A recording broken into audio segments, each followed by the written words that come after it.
Sargant Huntley.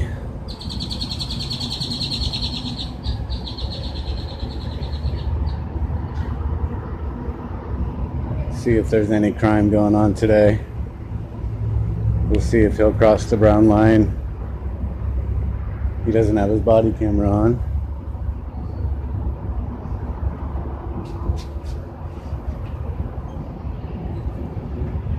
You can see that.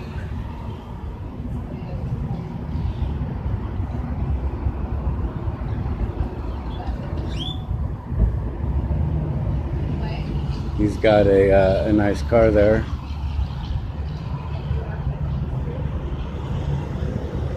Not one of the SUVs.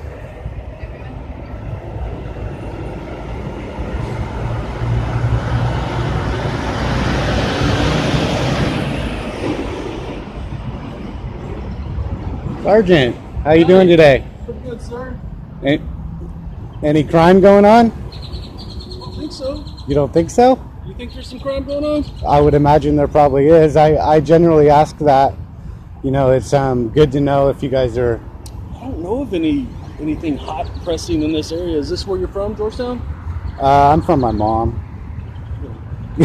Aren't we all, right? I would think so. Sorry. You got a nice car there, Sergeant. Was it Huntley? Yes, sir. I'm Press On News. Nice to meet you. Press On News? Yeah, maybe you've heard of me. I usually film guys on traffic stops and stuff, you know. And on April 20th, when Starbucks closed at 11 p.m., I went that way.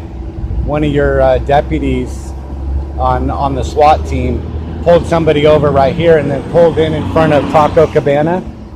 And like that's where they ended up? Yeah, that's where they ended up. And I was walking that way, and I got about 25 feet away, and he threatened to take me to the ground and take me to jail if I walked up on him, whatever that means. Obviously, I'm not going to walk on him. So, and then he said I had to stand over there, meaning in front of Taco Cabana in the garden area, which I complied. Usually, you know, I wouldn't take that kind of abuse, but I believed that he was going to do exactly what he said he was going to do, which was take me to the ground on pavement. You know, I'm nonviolent. I never interfere with stops or anything. You know, I film from a safe distance, and but I had never met him, you know. But nevertheless, I believed him, and I considered myself detained, you know, because I was not free to walk through anymore. And I asked him not through where they're working, right? Is that what he was trying to convey to you? I don't know, because there was really no communication except, you know, that if I walked up on him, he was going to take me to the ground. So, like, continue up to where he was conducting his business? Well, clearly, if you pull somebody over, that doesn't mean you have some bubble around you where the public can no longer walk by. They can walk by. You know, everybody in the parking lot's not detained. They're not a criminal. They can continue on with their life. No, I get what you're saying, but there's a reasonableness, though, right? Like, obviously, like if there's a sidewalk, you can traverse the sidewalk, and that's how I look at it. Them, like, if you were in his shoes, you wouldn't want him coming standing right next to him. You know, correct, but I was 25 feet away. I was 25 feet away, and I gave him the benefit of the doubt because there are some reasons that would allow an officer to do that. Maybe it was a felony stop. Maybe he thought I was involved somehow, you know, so I gave him the benefit of the doubt, even though I didn't really believe him. But I asked him if the parking lot was closed, and he said yes. Well, then cars proceeded to drive in between me and him, so I knew that was a lie. And then the stop ended in 4 minutes, so I knew it wasn't a felony stop. And I went over and I asked him his name, and he said I had to walk away from him. This is after his stop is over, and he never identified himself. So I'm still trying to figure out who this guy is. And I'm hoping that maybe you can get on your computer and tell me who responded to a traffic stop at 11:04 p.m. on April 20th. Well, I don't know if I'll be able to find it, but I certainly know who could certainly try and help you out a little bit better. It'll be at the sheriff's office. Have you gone up there? Well, I don't really want to go to there. You know, that is one way to do it, but that's out of my way. You know, I know you have a computer in your car, and it tells you can go back and see you know, every traffic stop. You know, I know the time and the place. I just don't know the officer's name. I mean, I know it's policy to identify yourself if asked. You know, he refused to identify. I have a lot of experience in this town filming, and there's only been a few bad experiences, but those really stick with me. What? You know what I mean? But so I understand what you're saying.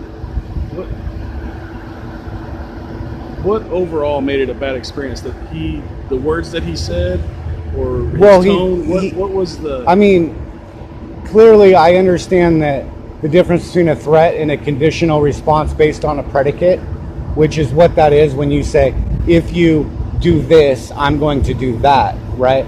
But it doesn't make it legal, okay, unless the conditional response is based on something that is reasonable, right? So, like if somebody has a gun and I say, if you point that at me, I'm going to kill you, okay, that's not really a threat. It's a conditional response based on a predicate that is legal, you know, because obviously if somebody points a gun at me, I have a right to defend myself, right? But when he says, if you step up on me or walk up on me, I'm going to take you to the ground and take you to jail. Well, that's not really based on anything reasonable, because I was nowhere near him. I was not part of his scene. And he doesn't have some bubble around him when you stop someone. You know, but do you think this isn't a parking lot, that you would infringe on his ability to conduct his business? Absolutely not. I would never just stand in this area right here. What had happened is the car that he pulled over had pulled over perpendicular to the spaces, and then he had parked in here. You know, so I considered the area from his car over his area, right? And I was just parking space like this one, or no, he wasn't in the parking space. The guy he pulled over was in the parking spaces crosswise, okay, and he had pulled in, you know, and was in the driving lane here, right? And so I'm just walking along, you know, but I hadn't gotten even as close as I am to that car right there, to him. The silver car? Yeah.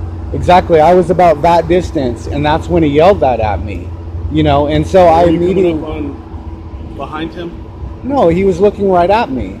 I was coming towards him, you know, but, I mean, this is not a normal response. I've never had that response. So... Right, never. Would it have been more appropriate for you if you would have said, hey, hang on right there, let me finish what's going on here, and I'll visit with you, or... Well, he had no reason to even think that I was going to stop. Right, I hadn't stopped. I was trying to walk past him. Generally, you know, I do have some experience filming, and so on a scene where, like, I'm never going to stand in the middle here, right, and like block traffic. Okay. Yeah, I'm never going to do that, but I can walk through, you know? And so, like, if you have somebody stopped here, I figure I could be over there, or I can be on that island right there, right?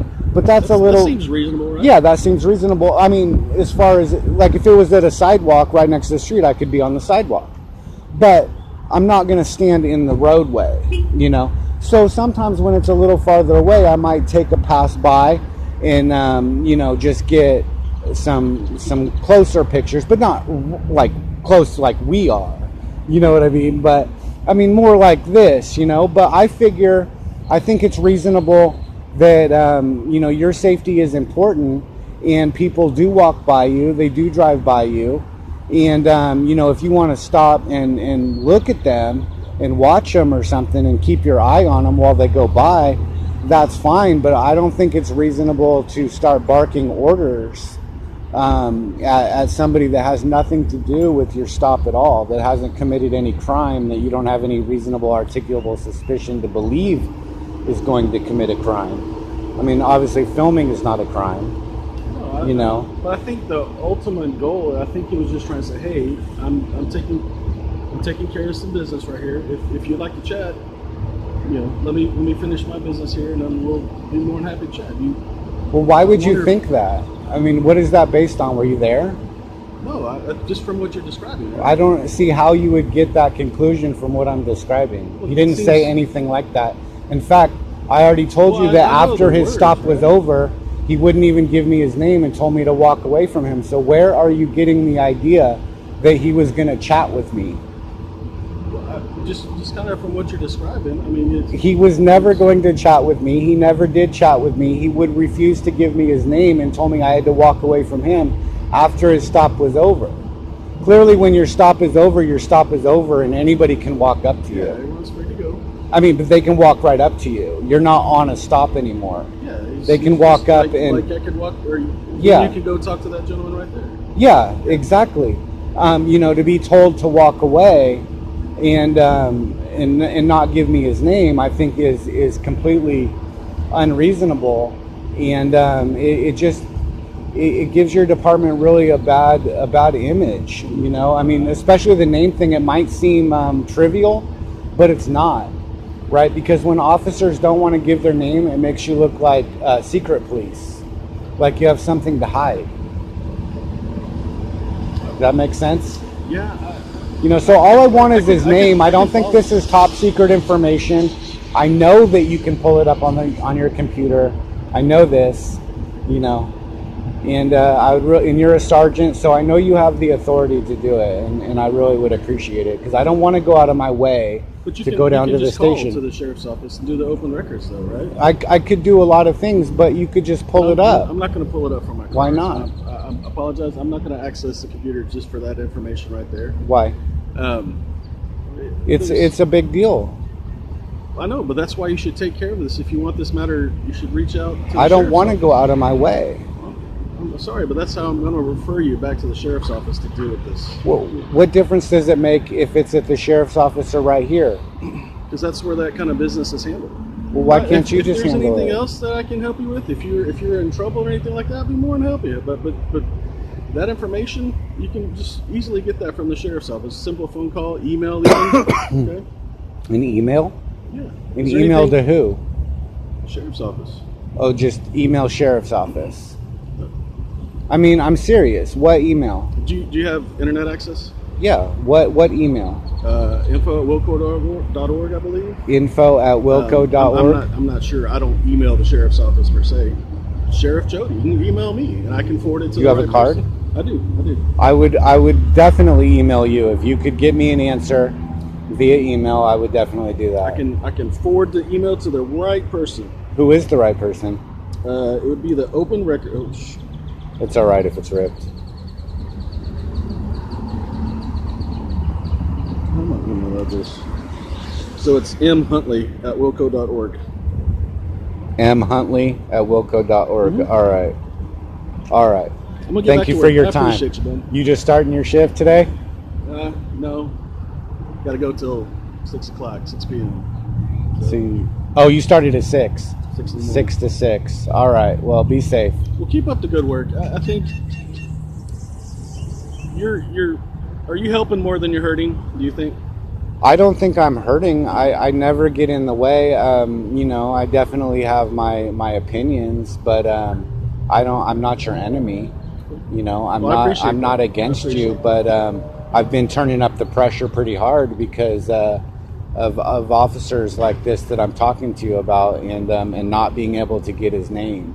You know, and the thing is that I've met a lot of deputies, and for the most part I haven't had any worries about them. Right now there's Deputy LaBouffe, and there's and Deputy Pence, and they're tyrants, and then there's this guy, and all the tyrants I've seen are wearing green pants. Green what? Green pants. Green pants. Yeah, green pants. Well, LaBouffe doesn't wear green pants, but Bell was there, Deputy Bell, and he's a K-9 officer, so he had green pants on, and this guy was wearing green pants. And you know, it's like, I don't have any worries about most of the officers, but when you back each other up and refuse to give me the name, you know, that